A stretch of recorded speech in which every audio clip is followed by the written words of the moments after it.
Hello students, आज की हम वीडियो में देखेंगे holding and subsidiary company. Holding और सब्सिडरी कंपनी क्या होती है। देखो, होल्डिंग कंपनी की डेफिनेशन कवर होती है अंडर सेक्शन 246 के अंडर। ठीक है, अंडर सेक्शन 246 के अंडर होल्डिंग कंपनी की डेफिनेशन आती है। तो इसका मतलब क्या होता है कि is a company which controls another company, मतलब दूसरी कंपनी जो सब्सिडरी कंपनी है उसको कंट्रोल करती है, उसमें मोर देन 50% इक्विटी शेयर्स रहती है, या फिर कंट्रोल करती है कॉम्पोजिशन ऑफ बीओडी मतलब बोर्ड ऑफ डायरेक्टर्स।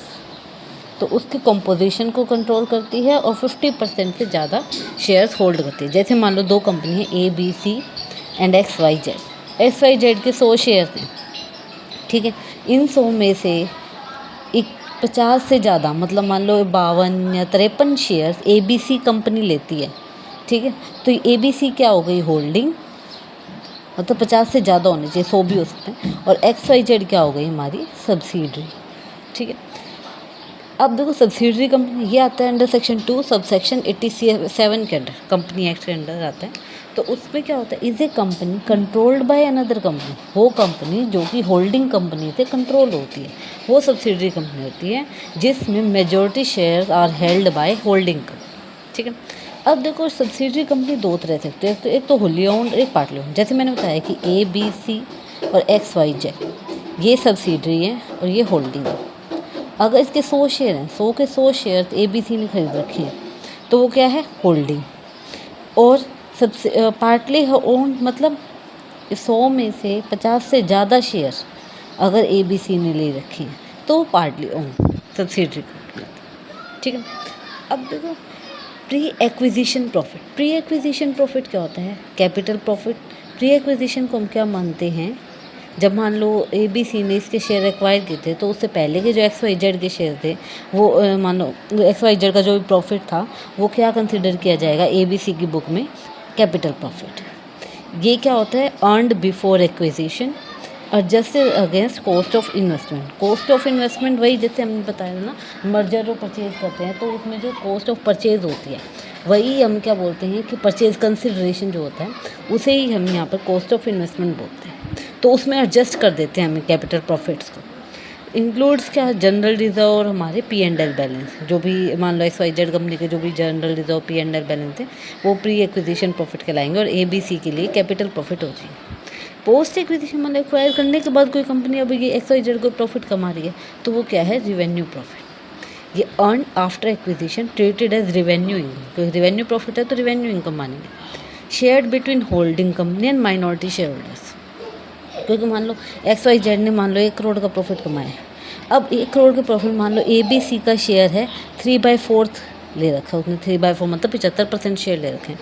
तो 1 करोड़ में 75 लाख तो क्या है, ABC का, और बाकी जो भी 25 लाख है वो कौन है, माइनॉरिटी।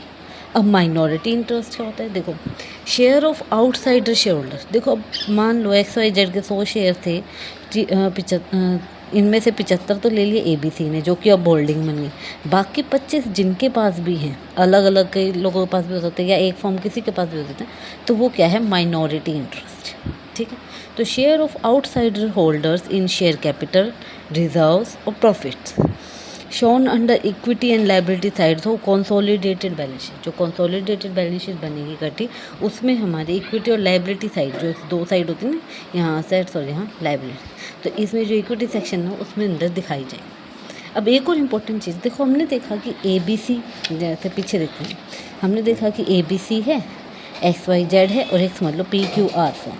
ठीक है, अब देखो XYZ शेयर्स के 100 शेयर थे। ठीक है, और इसके लगा लो, हम कैलकुलेशन इजी करने के लिए इसके पास है 150 शेयर। ठीक है, अब हम PQR मान लो XYZ की क्या है, होल्डिंग कंपनी है। PQR XYZ की होल्डिंग कंपनी, मान लो 100 में से अब 75 शेयर PQR है होल्ड करती है। ठीक है, और PQR के खुद के शेयर हैं 150। ठीक है, पहले की PQR के जो 150 शेयर हैं, इन 150 में से मान लो 90 शेयर्स ABC होल्ड करती है, तो ABC PQR की होल्डिंग है।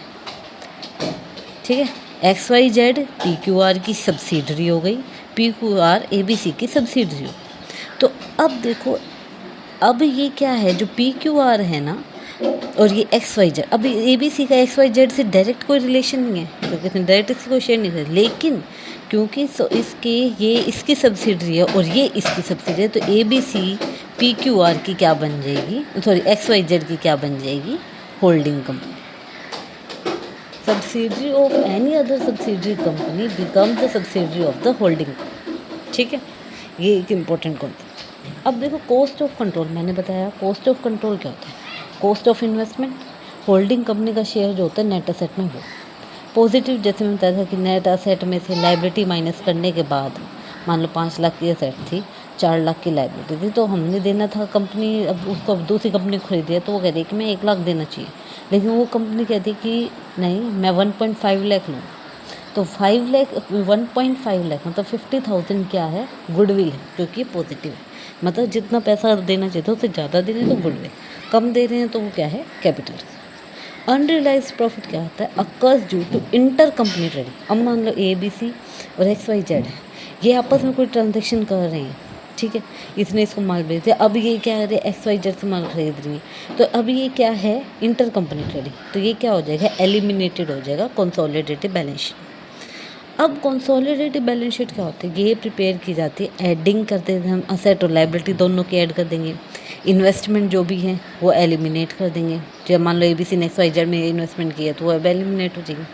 शोइंग माइनॉरिटी इंटरेस्ट, क्योंकि हम जो असेट और लाइबिलिटी साइड दिखाते हैं तो वहाँ पर माइनॉरिटी इंटरेस्ट। एडजस्टिंग प्रॉफिट और रिजर्व, प्रॉफिट और रिजर्व मतलब जो हमारे प्री एक्विजिशन प्रॉफिट थे और post acquisition, pre acquisition capital profit, post acquisition revenue profit, वो एडजस्ट कर दीजिए। तो ये था हमारा subsidiary and holding company. This is all for the today, thank you.